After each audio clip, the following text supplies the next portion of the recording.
Langsung saja kepada Bapak Dr. Tanuhu untuk memberikan konfirmasi apa yang tadi disampaikan. Itu 10 menit, Pak. Terima kasih. Jadi terima kasih atas penjelasan dari Pak Dr. Cahyadi. Jadi makin dijelaskan makin terang bahwa Pak Cahyadi ini adalah penganut ajaran Paulus, penyembah Kristus, Tuhan yang diciptakan Paulus untuk orang Kristen. Jadi di sini beliau mengatakan bahwa anak Allah ada di dalam Al-Quran, ya.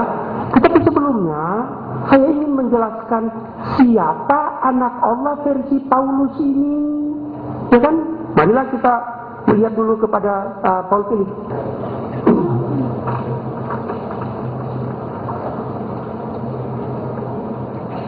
Di dalam Paul Philip ini, ya, dikatakan bahwa konsep anak Allah itu adalah konsep penyembah berhala. The concept of the Son of God is a pagan concept. God of pagan procreated Son of earth. Jadi Tuhan daripada Tuhan daripada penyembah berhala itu beranak di dunia. Inilah konsep yang di Kristen. Ya, dikatakan. Ya. Nah, bagaimana konsep ini sehingga Tuhan itu punya anak? Karena Yesus ini di dalam Alkitab kelahirannya berbeda dengan yang lain. Kalau yang lain itu manusia diciptakan dengan konsep kun fayakun, bagi kita termasuk Yesus pun kun fayakun. Idza qada amran, ya kan? Qalat rabbi anna yakunu li waladun wa lam yamsasni bashar. Bagaimana aku bisa punya anak? Tidak ada orang yang pernah menyentuh saya. Kana kadzalikallahu yakhluqu ma yasha idza qada amran fa inna ma yaqulu lahu kun fayakun. No problem. Kalau Allah menghendaki sesuatu, tinggal mengatakan jadi maka jadilah. Bagaimana konsep dalam Kristen tentang kelahiran Nabi Isa?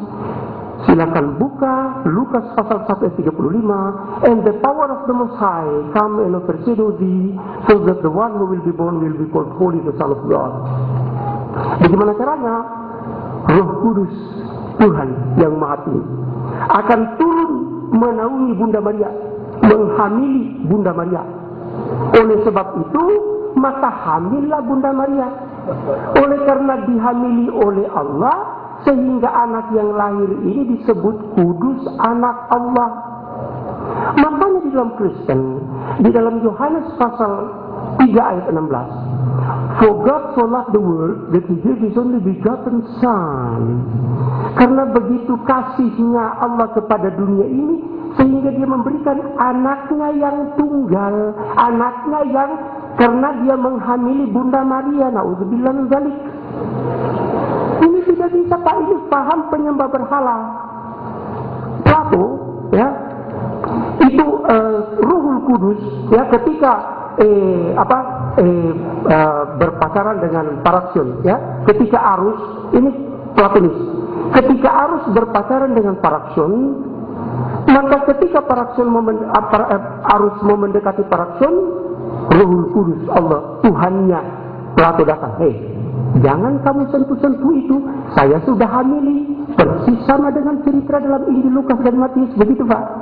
Nah, sehingga setelah lahir Plato, baru Arus berhubungan dengan Paraksion. Cerita faham Platonis ini ditransfer ke dalam Injil, ke dalam Kristen, di dalam Lukas pasal 1 ayat 35. Jadi, konsep ini adalah konsep ajaran penyembah berhala, bahwa anak Allah. Ini dijelaskan dalam kitab Paul Philip, kemudian dalam Fredrickson. Ini di dalam Paula Fredrickson halaman 126. Ya. Son of God, ya. Son of God, in other words, is an assigned phrase native to Jewish tradition designated for human Messiah. Such a phrase signals the imitation relation between God and between God and the designer. Jadi ada anak Allah dalam Yahudi itu menjelaskan hubungan yang artinya dekat, anak Allah kekasih Allah, tapi bukan anak seperti yang dijelaskan di dalam Matius pasal 1 Lukas pasal 1 ayat 35. Kemudian mengapa demikian anak Allah? Karena Kristen menginginkan mau melihat Allah itu anaknya itu berjalan-jalan di dunia. Saya perlihatkan di halaman 44. Ya. Di sini dikatakan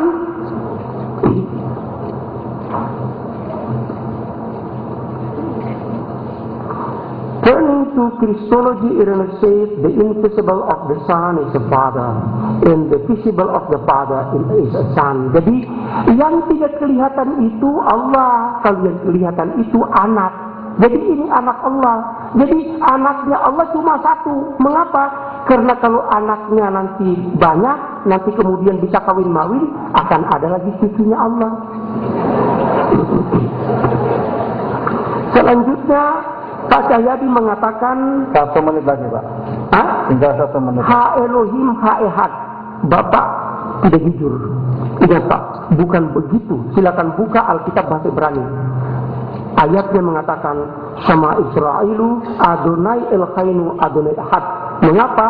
Karena Yahweh YWHY itu disebutkan dalam bahasa Ibrani menjadi Adonai. Jadi Bapak telah mengibuli ayat ini mengatakan Ho El Ha Elohim Ha Ehad. Tidak ada, Pak. Kalau begini bunyinya saya bayar 10 juta. Oke. Yang berikut, Bapak mengatakan bahwa Benar, coba tolong peserta jangan tepuk tangan. Bapak mengatakan bahwa Lord, ya, Lord ini Lord dari mana? Lord ini harus jelas. Lord huruf besar atau Lord huruf kecil? Karena ini Bapak pakai bahasa Inggris. Kalau Lord huruf kecil, tuan tanah, tuan judi, Lord gambling, ya kan? Landlord. Tapi kalau the Lord itu Allah, bukan Yesus. Ini celakanya, Pak. Ya. Jadi tolong, kalau Lord itu di dalam bahasa Ibrani Adonai, dan Adonai ini hanyalah Allah, tidak ada lain. Kalau Adon, itu baru Adon bisa yang lain-lain, itu master atau Lord huruf kecil.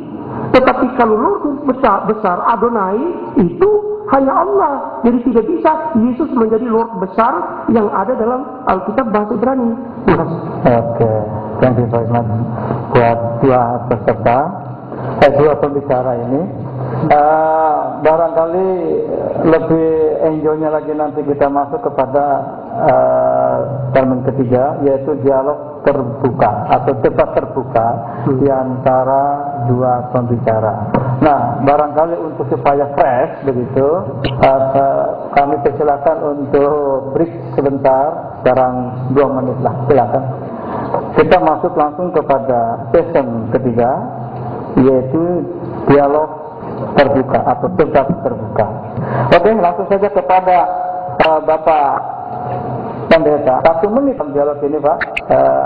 Hanya nanti saya beri waktu paling tidak 1 menit bertanya, kemudian 3 menit menjawab.